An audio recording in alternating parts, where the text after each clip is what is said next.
Family threatens me for vacation funds, Part 2. The morning after I refused to fund my sister's vacation, my mother started calling my wife's family. She had no idea I was recording everything.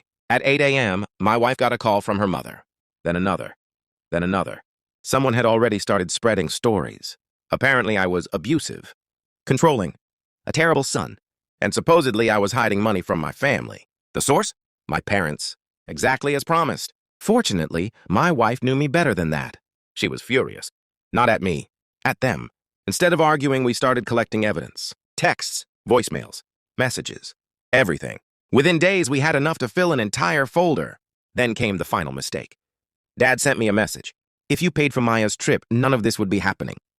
A direct admission. I saved it immediately. A week later, another family gathering was scheduled. My parents expected me to apologize. Instead, I arrived with my wife. The conversation eventually turned to the trip. Dad smirked. Have you reconsidered? I looked around the room. Every relative was watching. Actually, I'd like everyone to understand why I'm not paying. Then I connected my phone to a speaker. The room filled with recordings.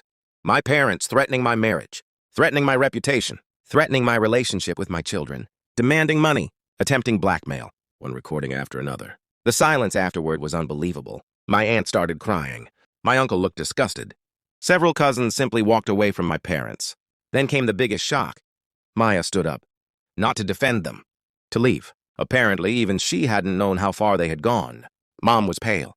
Dad looked like he wanted the floor to swallow him whole. For the first time in my life, nobody saw me as the family villain. They saw exactly who had been creating one. The Europe trip never happened. Several relatives cut contact with my parents. My wife's family completely supported us. And my children? They learned an important lesson. Real family doesn't demand sacrifice through threats. As for my parents, they spent years telling everyone I was the problem. It took one evening for everyone to discover the truth.